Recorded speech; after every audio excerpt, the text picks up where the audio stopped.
On this vote, the yeas are 277, the nays are 142. On this, the amendment is adopted. The unfinished business is the request for a recorded vote on amendment number 69, printed in House Report 113-170, offered by the gentleman from New York, Mr. Nadler, on which further proceedings were postponed and on which the noes prevailed by voice vote. The clerk will redesignate the amendment. Amendment number 69, printed in House Report number 113-170, offered by Mr. Nadler of New York. A recorded vote has been requested. Those in support of the request for a recorded vote shall rise and remain risen until counted. A sufficient number having arisen, a recorded vote is ordered. Members will record their votes by electronic vote. This is a 2-minute vote.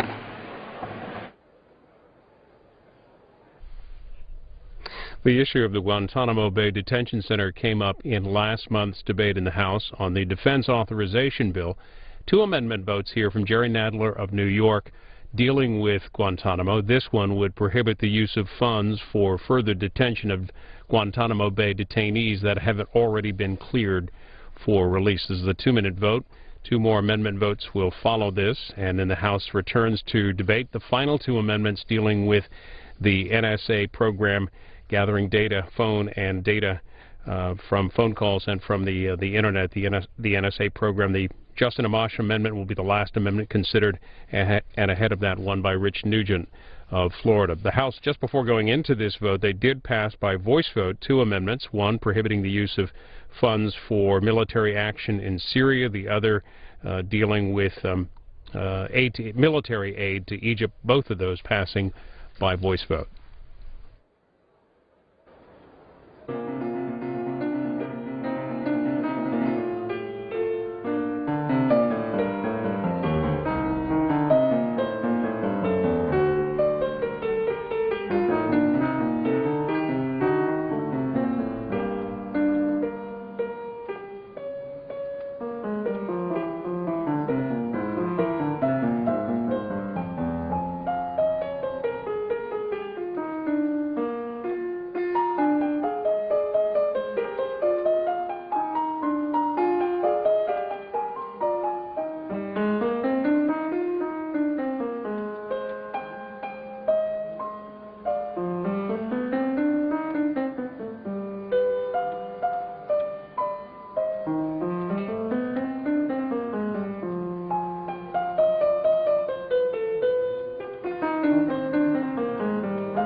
Mr. Richmond.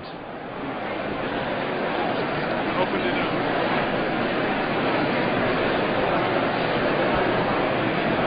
Mr. Richmond, this means you have to walk people next year. Vote aye. Mr. Richmond votes aye.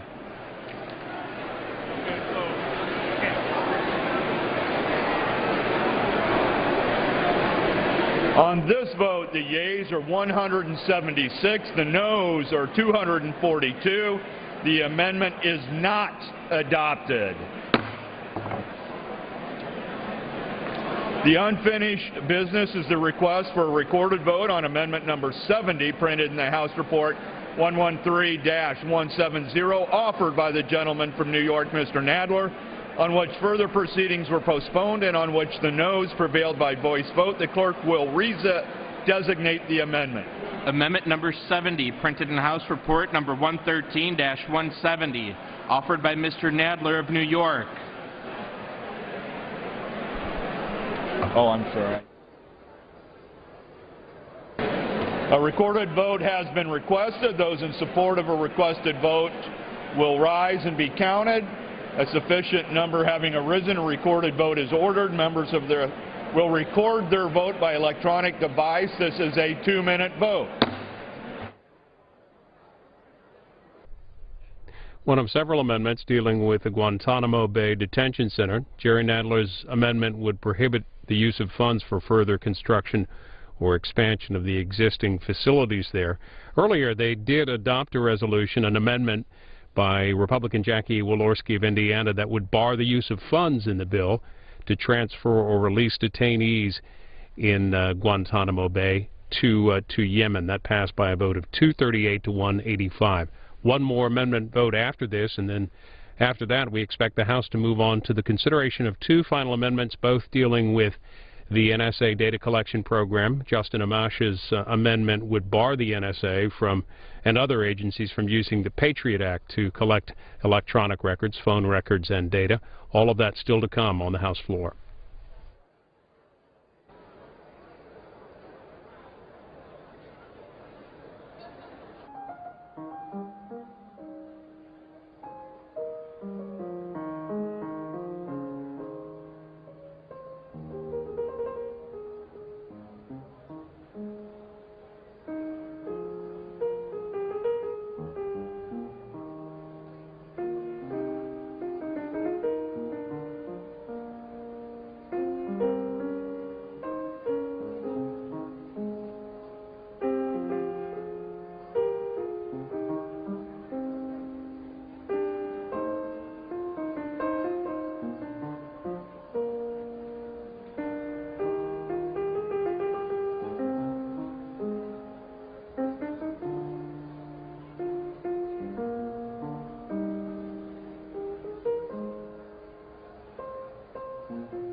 On this vote, the yeas are 187, the nays are 237. The amendment is not adopted. The unfinished business is the request for recorded vote on amendment number 73, printed in the House Report 113-170, offered by the gentleman from California, Mr. Schiff, on which the further proceedings were postponed and on which the noes prevailed by voice vote. The clerk will redesignate the amendment. Amendment number 73, printed in House Report number 113-170, offered by Mr. Schiff of California. A recorded vote has been requested. Those in support of a request for a recorded vote will rise and be counted. A sufficient number having arisen, a recorded vote is ordered. Members will record their votes by electronic device. This is a 2-minute vote.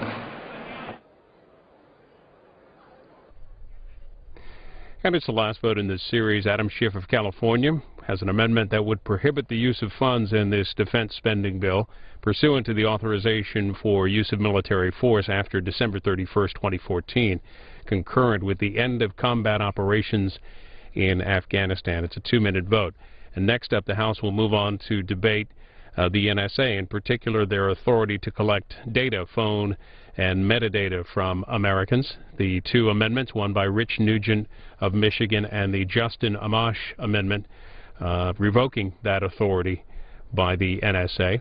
On the NSA, the leaker of that information, Edward Snowden, is still in Russia, with the Obama administration today telling Russia that he should be returned to the United States to face espionage charges. The Associated Press writes that a state news agency in Russia said today that Mr. Snowden had been given a document allowing him to leave the transit zone of a Moscow airport, but Snowden's lawyer later said his asylum status hasn't been resolved and that the National Security Agency leaker will stay at the airport for now. So debate on the NSA next up in the House.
On this vote, the yeas are 185, the nays are 236. The amendment is not adopted.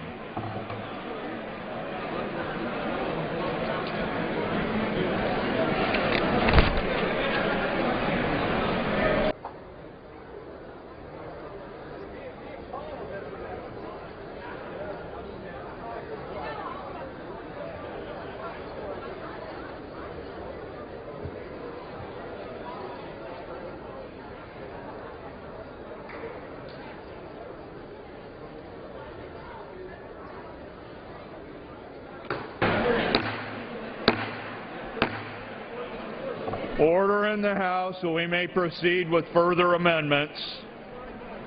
Please remove conversations from the floor.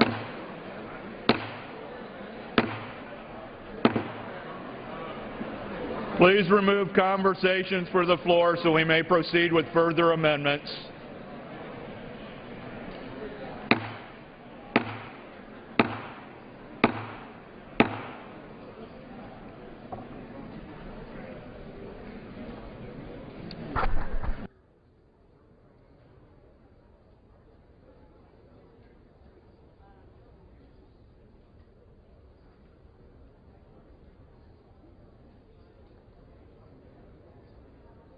Now in order to consider amendment number 99 in House Report 113-170.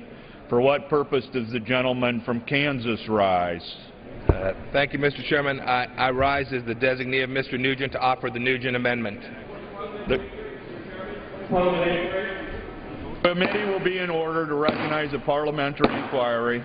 Mr. Chairman, point of parliamentary inquiry. Is it in order for a designee to offer an amendment on behalf of its sponsor on this bill? Restate your inquiry. Mr. Chairman, is it in order for a designee to offer an amendment on behalf of its sponsor on this rule?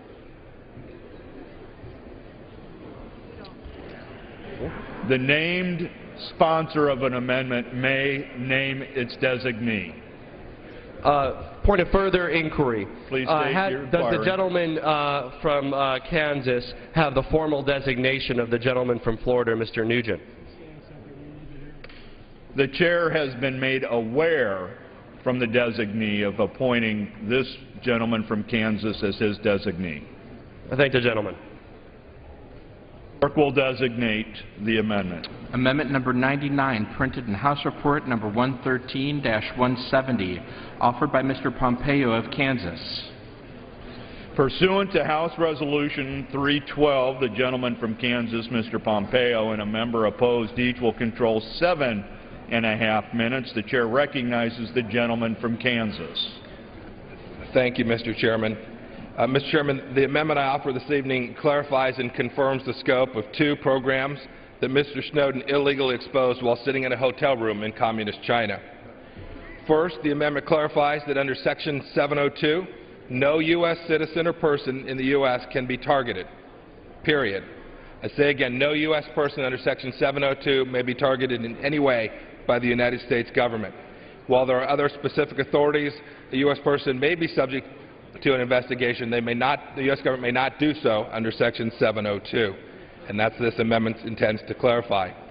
The second part of the amendment clarifies Section 215, also known as Section 501 of FISA.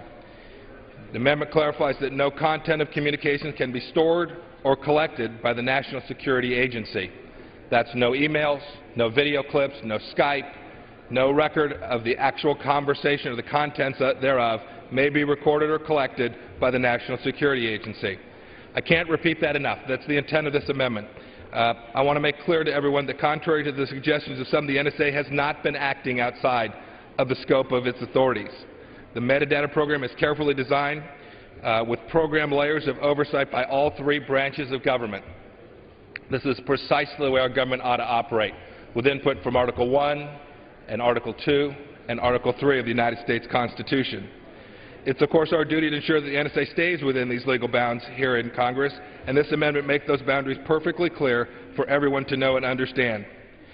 And we shouldn't mislead the American people into thinking that the NSA has been acting illegally. There is perhaps no program of the United States government that is as carefully monitored and overseen as the programs this amendment attempts to clarify. To the extent that some in this chamber wish to review or provide more protections and controls for these programs, we should proceed through a carefully considered and debated legislative process so that the full implications for our security are clearly understood. Mr. Chairman, I reserve the balance of my time. Gentleman reserves. For what purpose does the gentleman from Indiana rise? To claim the opposing time.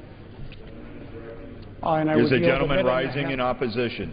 I rise to claim the time. Well, is the gentleman opposed? I am not opposed to the amendment. Does the gentleman from New York seek? Nope.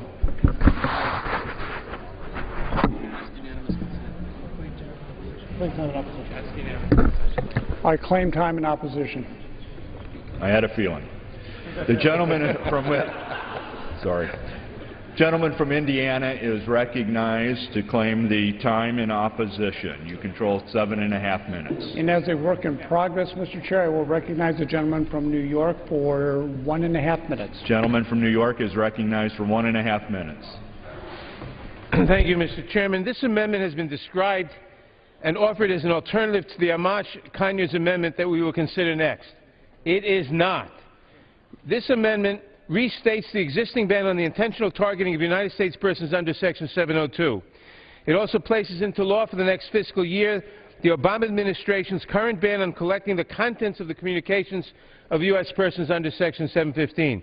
I agree with these prohibitions, but they have nothing to do with the current misuse of Section 215 to engage in the suspicionless bulk collection of Americans' telephone records. The dragnet collection under Section 215's telephone metadata program reveals call information, including all numbers dialed, all incoming phone numbers, and call duration, but not the content of communications. Therefore, this amendment would have no impact whatsoever on this misuse of Section 215. Metadata reveals highly personal and sensitive information, including, for example, when and how often one calls the doctor, a journalist, or the local Tea Party or ACLU affiliate. By tracing the pattern of calls, the government can paint a detailed picture of anyone's personal, professional, and political associations and activities.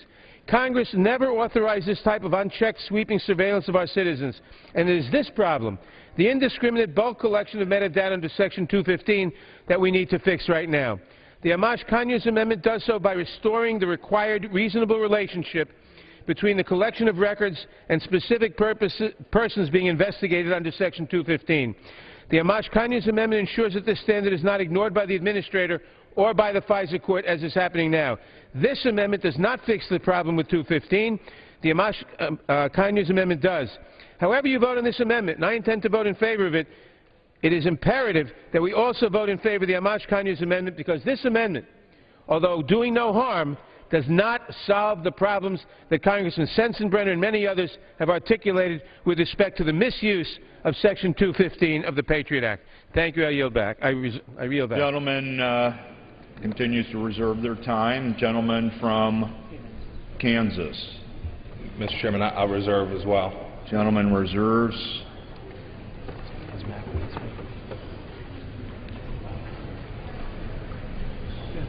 Gentleman from Indiana. I would be happy to yield time to the gentleman from Texas and would make an inquiry as to how much time he would like to consume. I would be happy to give the gentleman 3 minutes. The gentleman from Texas is recognized for 3 minutes. I thank the gentleman from Indiana for yielding, and I thank the gentleman from Kansas for offering this amendment, because it helps focus on what concerns most Americans, and it clarifies what really is and is not happening. Sometimes it's a challenge for those of us on the Intelligence Committee to talk openly about even the safeguards in some of these programs. But this amendment helps make it clear and reassures Americans about some of the things they may have read or heard that is occurring with NSA. But at the same time, this amendment is not an overreaction that actually increases the danger that Americans face from terrorism around the world.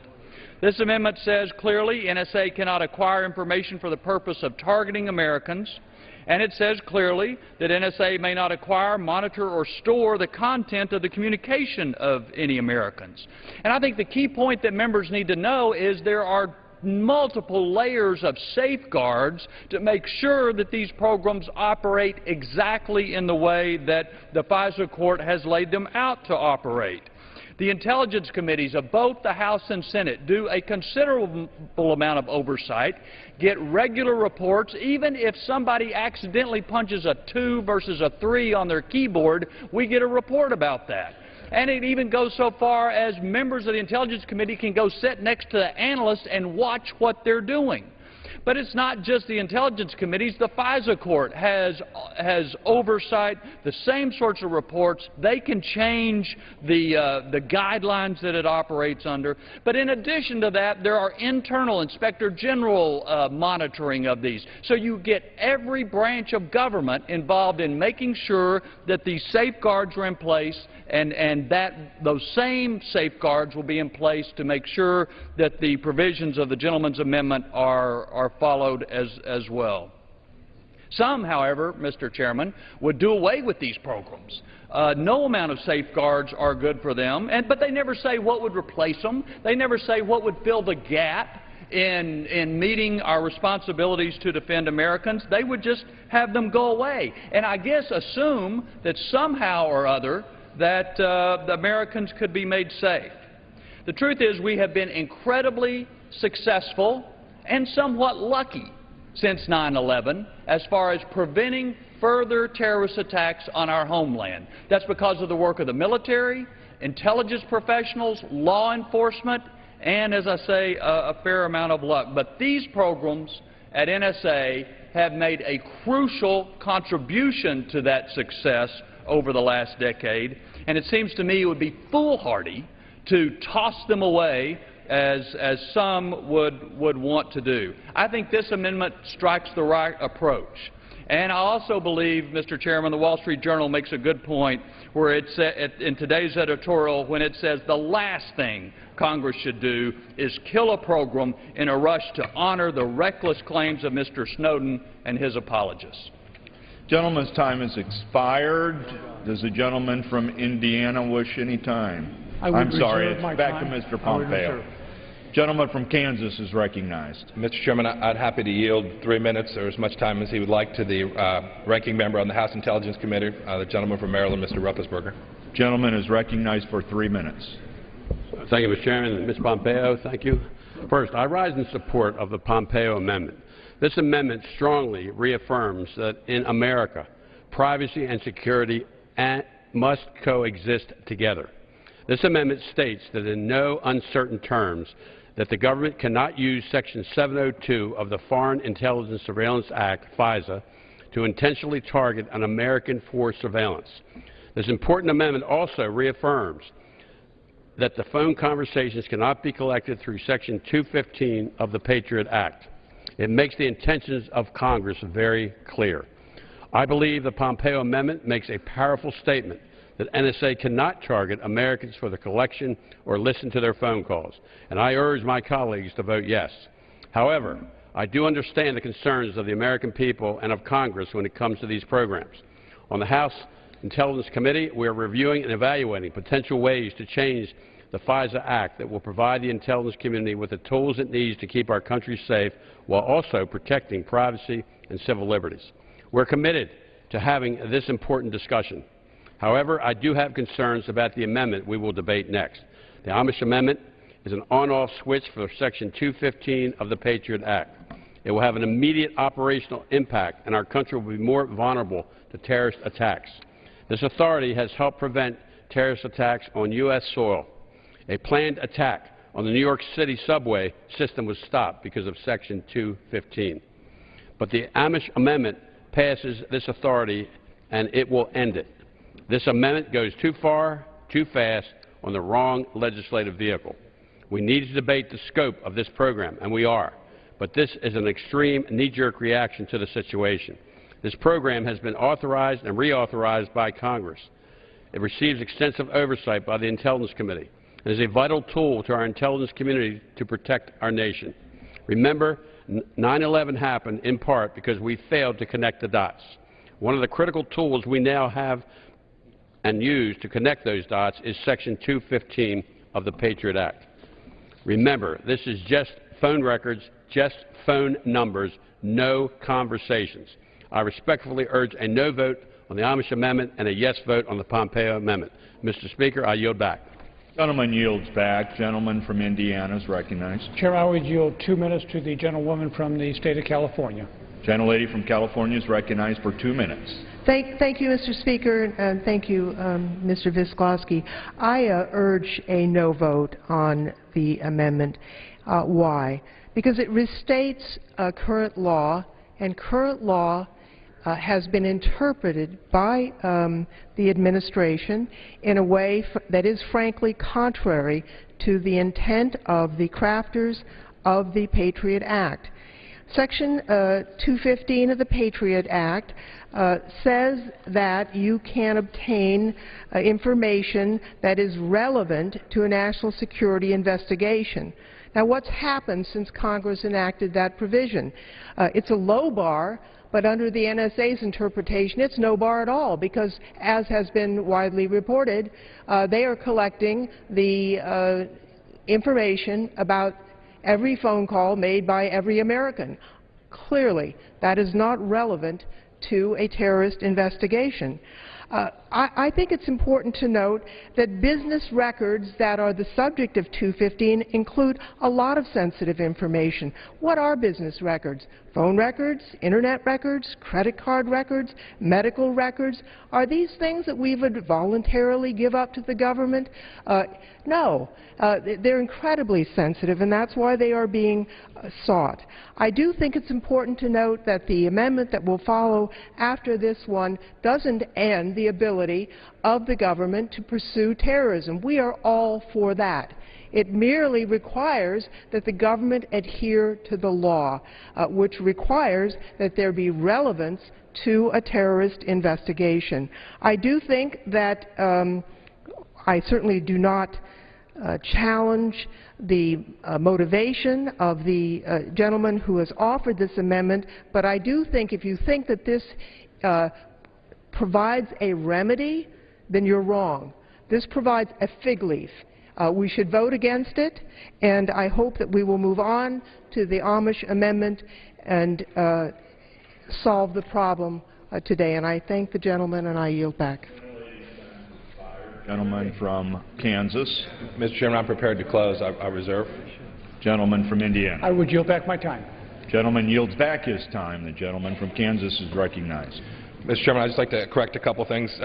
This legislation is not a fig leaf. It is intended to clarify some things that have been said, some beliefs that people hold about what Section 215 authorizes and what Section 702 authorizes. It's intended to make crystal clear to everyone here, as well as to the American public, the boundaries of these two important national security programs. These laws have been in place and interpreted by multiple administrations in the same way. There has been no change in this law when this president came into office, and we should continue to support these programs regardless of who is the Commander-in-Chief for the United States. With that, Mr. Chairman, I'd ask my colleagues to support this amendment, and I yield back the balance of my time. Gentleman yielded his time. Therefore, all time on this debate has ceased. The question is on the amendment offered by the gentleman from Kansas. Those in favor say aye. Aye. Those opposed say no. In the opinion of the chair, the ayes have it. The motion is adopted. For the yeas and nays. Does the gentleman request a recorded vote? Yes, sir. I do, Mr. Chairman. The gentleman requests a recorded vote pursuant to Clause 6 of Rule 18. Further proceedings on the amendment offered by the gentleman from Kansas will be postponed. Thank you.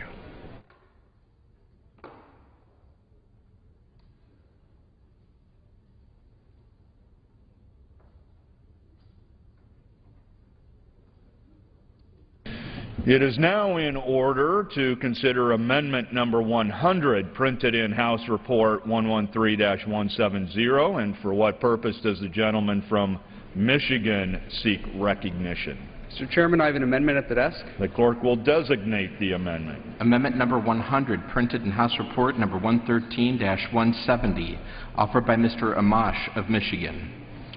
Pursuant to House Resolution 312, the gentleman from Michigan, Mr. Amash, and a member opposed will each control 7.5 minutes. Chair recognizes the gentleman from Michigan. Thank you, Mr. Chairman. I yield myself 1 minute. Gentleman is recognized for 1 minute. We're here today for a very simple reason: to defend the Fourth Amendment, to defend the privacy of each and every American. As the Director of National Intelligence has made clear, the government collects the phone records without suspicion of every single American in the United States. My amendment makes a simple but important change. It limits the government's collection of those records, to those records that pertain to a person who is the subject of an investigation pursuant to Section 215. Opponents of this amendment will use the same tactic that every government throughout history has used to justify its violation of rights: fear. They'll tell you that the government must violate the rights of the American people to protect us against those who hate our freedoms. They'll tell you there's no expectation of privacy in documents that are stored with a third party. Tell that to the American people. Tell that to our constituents back home. We're here to answer one question for the people we represent.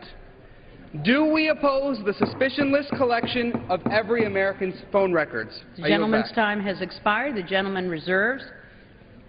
Who seeks recognition? I reserve the balance here. From Florida, seek recognition. I rise to claim time in opposition to the gentleman is recognized for 7.5 minutes. I'm very happy to yield 3 minutes to the gentleman, very distinguished chairman of the House Intelligence Committee, gentleman from Michigan, Mr. Rogers.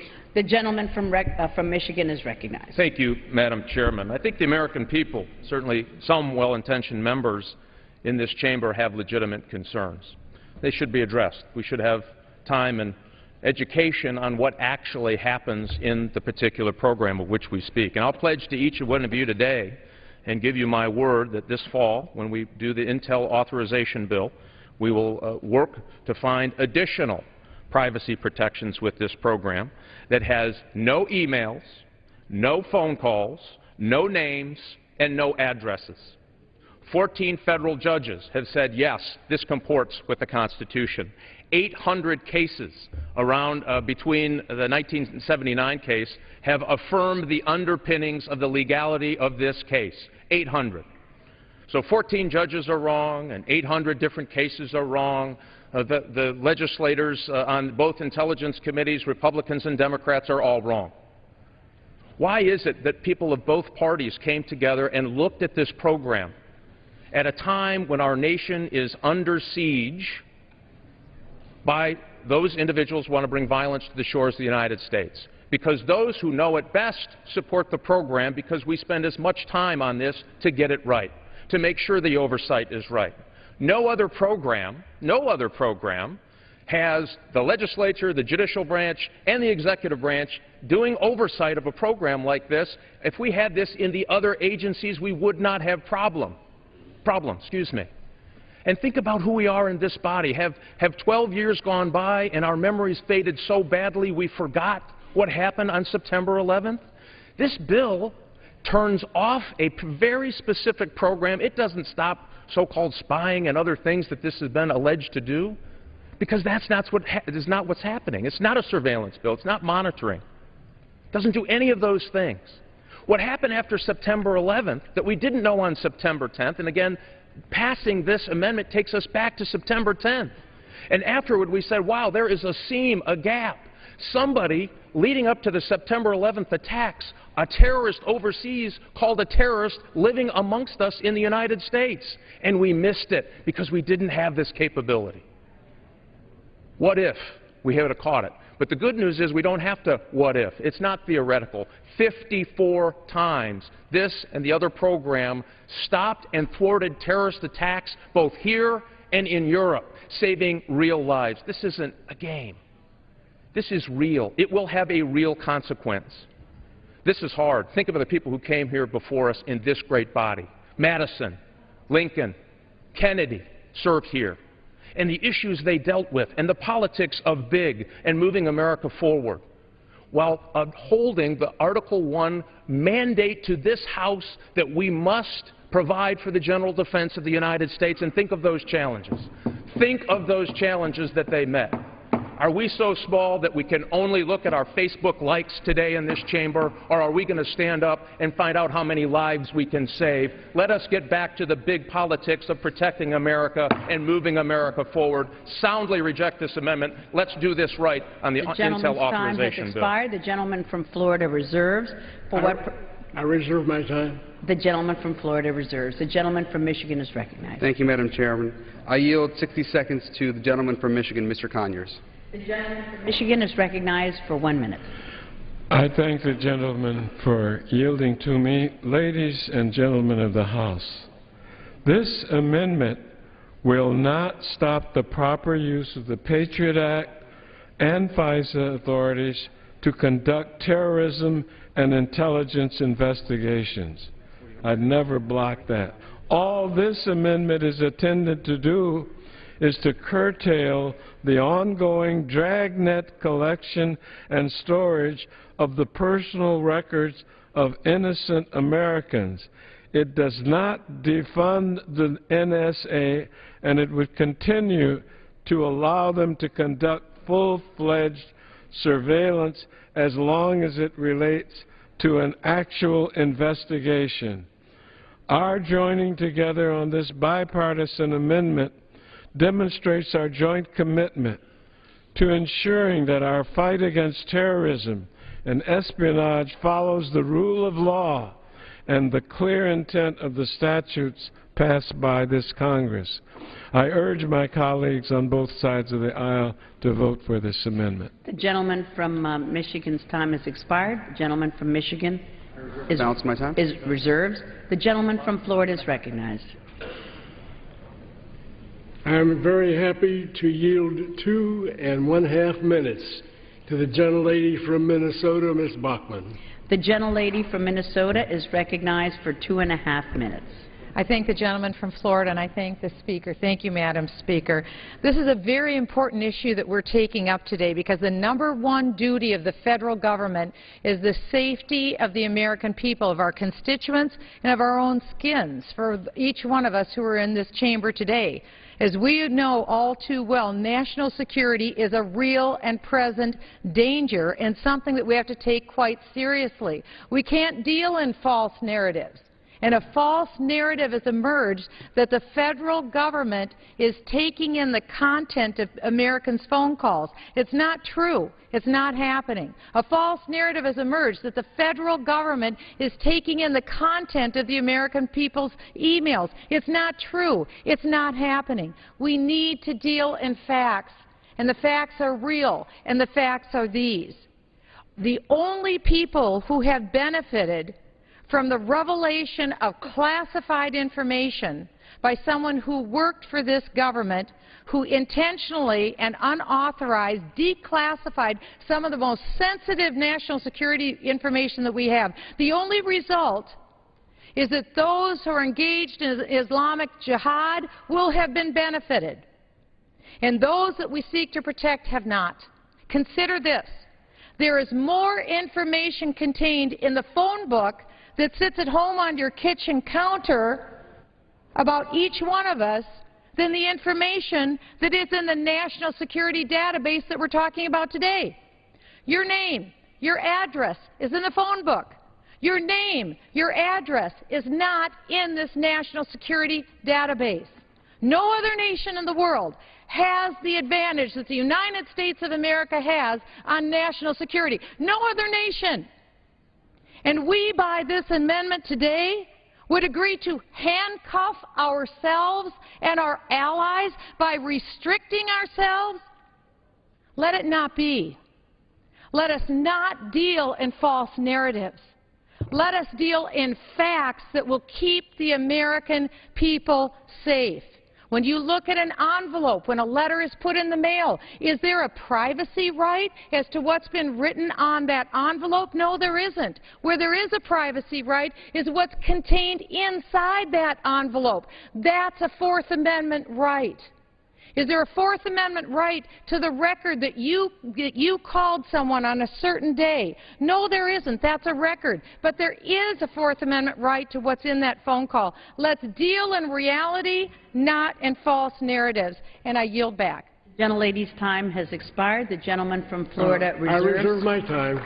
The gentleman from Florida reserves. The gentleman from Michigan is recognized. I yield 1 minute to the gentleman from Wisconsin, Mr. Sensenbrenner. The gentleman from Wisconsin is recognized for 1 minute. Thank you very much, Madam Chair.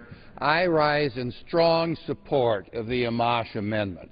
And I do so as the person who is the principal author of the Patriot Act in 2001, who got that law through quickly after 9/11, and who supported and managed the 2006 reauthorization. Let me make this perfectly clear, that unlike what we've heard from speakers on the other side of this issue, this amendment does not stop the collection of data under Section 215 to people who are subject to an investigation of an authorized terrorist plot. What it does do is prevent the collection of people who are not subject to an investigation. Now, relevance is required in any type of a grand jury subpoena or a criminal collection of data for a criminal trial. This goes far beyond that and what the NSA is doing. The time has come to stop it, and the way we stop it is to approve this amendment. Gentleman's time has expired. The gentleman from Michigan I reserve the balance. reserves. The gentleman from Florida is recognized. I continue to reserve. The gentleman from Florida continues to reserve. The gentleman from Michigan is recognized. I yield 30 seconds to the gentleman from Colorado, Mr. Polis. The gentleman from Colorado is recognized for 30 seconds. I thank the gentleman from Michigan for his leadership on this important issue. Reports of the NSA surveillance program have broad and far-reaching consequences. Many Americans feel that our fundamental liberties as a country and our constitutional rights is threatened. In addition, it has ruined and hurt our reputation abroad, threatening our trade relationships with allies, threatening American jobs as a result, and putting in danger our cooperative security relationships that we need to fight the war on terror. The responsible thing to do is show some contrition. Let's pass this amendment. Let's make sure that we can have a practical approach that shows that protecting our liberties and securities are consistent and critical for the United States of America. I urge a yes vote, and I yield back the balance of my time. The gentleman's time has expired. The gentleman from Michigan I reserve the balance of my time. reserves. The gentleman from Florida is recognized. Oh, I continue to reserve. The gentleman from Michigan. I yield 30 seconds to the gentleman from South Carolina, Mr. Mulvaney. The gentleman from South Carolina is recognized for 30 seconds. Here's the question. It's a question of balancing privacy versus security. It's a question beyond that. It's a question of who will do the balancing. Right now, the balancing is being done by people we do not know, by people we do not elect, and in large part right now by somebody who has admitted lying to this body in a hearing. That's wrong. We should be doing the balancing. We were elected to do that, and we need to pass this amendment so that we can do the balancing, not folks that are not elected who we do not know. The gentleman yields back. The gentleman from Michigan I reserve the balance of my time. reserves. The gentleman from Florida is recognized. I continue to reserve, Madam Gentleman Chair. from Florida reserves. The gentleman from Michigan. May I inquire as to how much time remains? Yes, sir.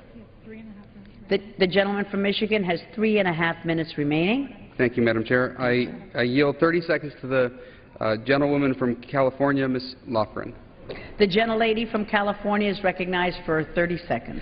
I want to talk about the much ballyhooed oversight.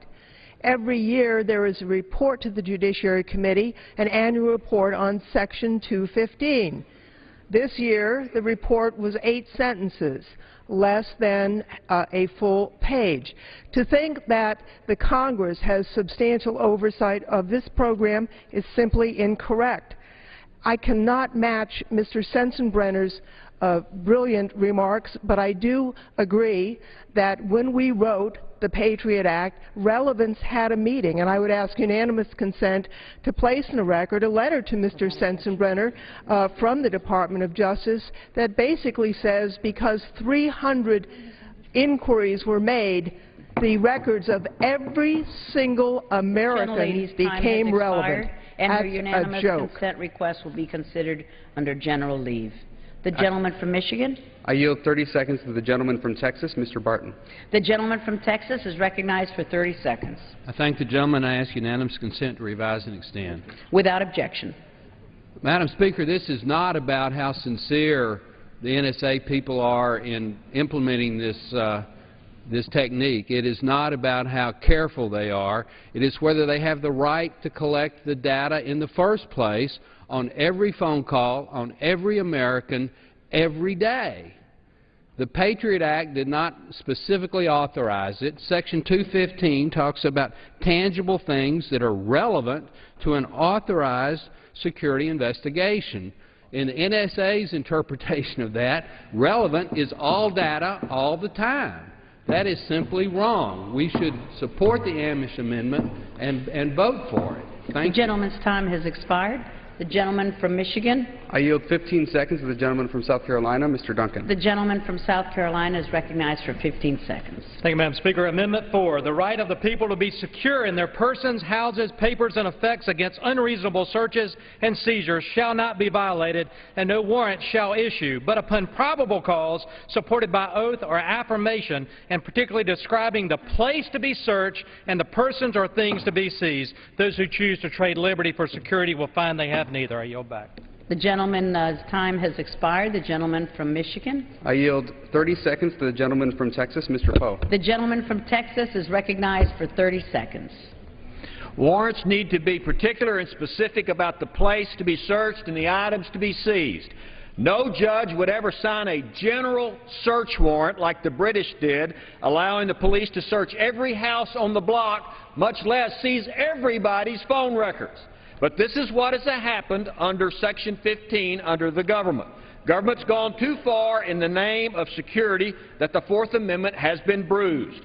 Rein in government invasion, no more dragnet operations, get a specific warrant based on probable cause, or stay out of our lives.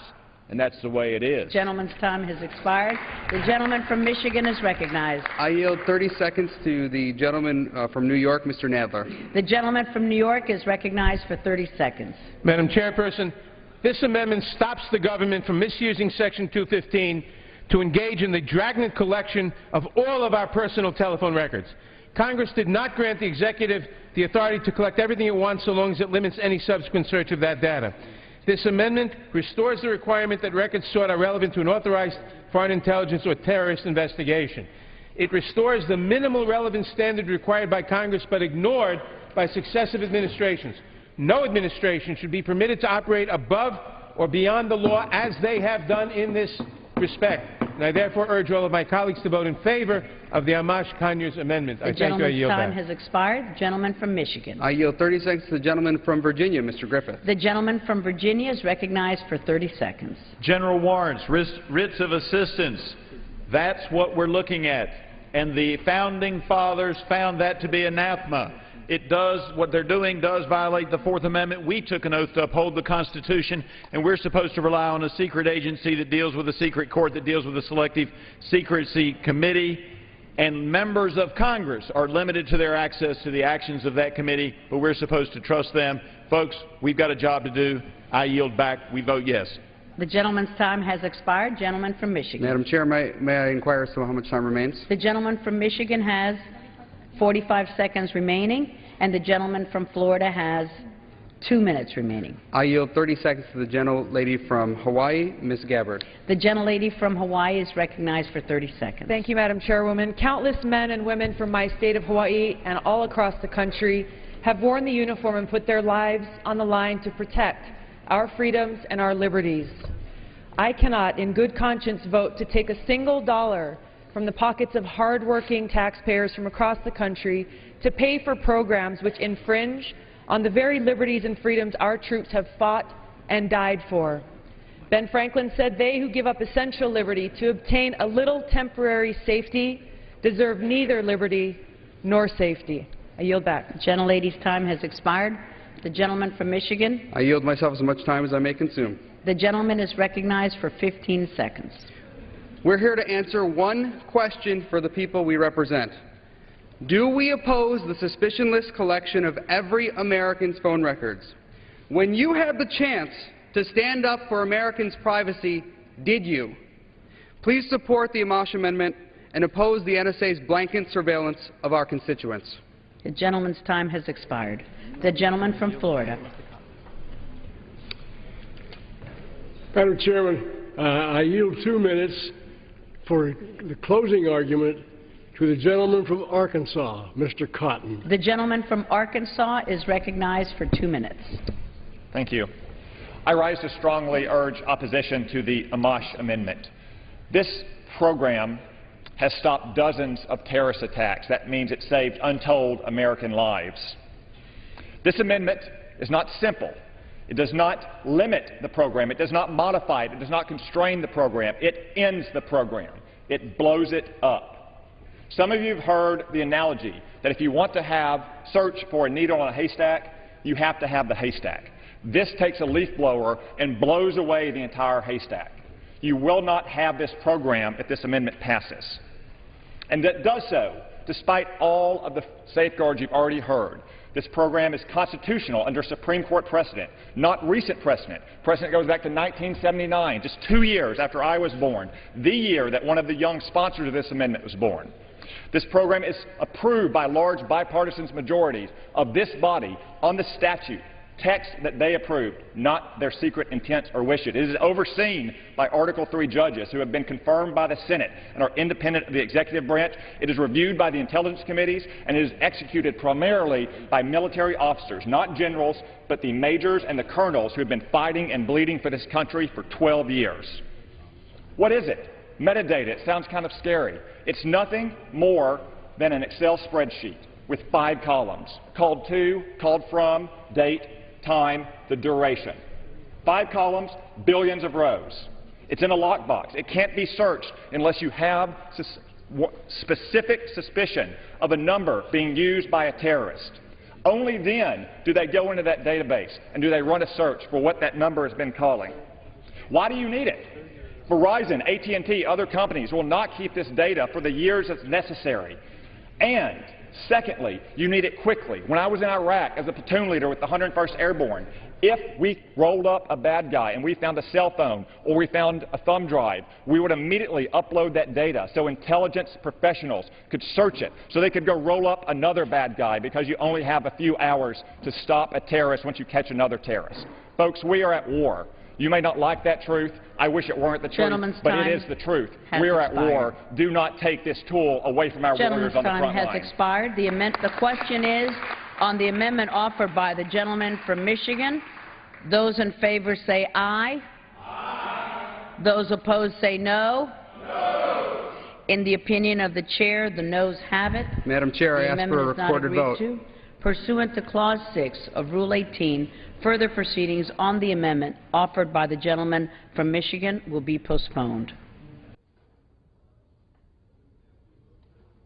May we have a recorded vote? Pursuant to Clause 6 of Rule 18, proceedings will now resume on those amendments printed in the House Report 113-170, on which further proceedings were postponed in the following order.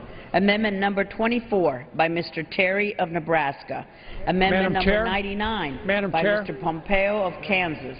Amendment number 100 by Mr. Amash of Michigan.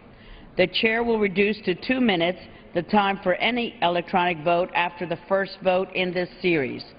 The unfinished business is the request for a recorded vote on Amendment number 24, printed in House Report 113-170, offered by the gentleman from Nebraska, Mr. Terry, on which further proceedings were postponed and on which the ayes prevailed by voice vote. The clerk will redesignate the amendment. Amendment number 24, printed in House Report number 113-170, offered by Mr. Terry of Nebraska. For what purpose does the gentleman from Nebraska rise? I request to withdraw my amendment for a recorded vote on amendment number 24. The request for a recorded vote on amendment number 24 is withdrawn, and the amendment stands adopted in accordance with the previous voice vote thereon. The unfinished business is the request for a recorded vote on amendment number 94, printed in House Report 113-170, offered by the gentleman from Kansas, Mr. Pompeo, on which proceedings were postponed and on which the ayes prevailed by voice vote.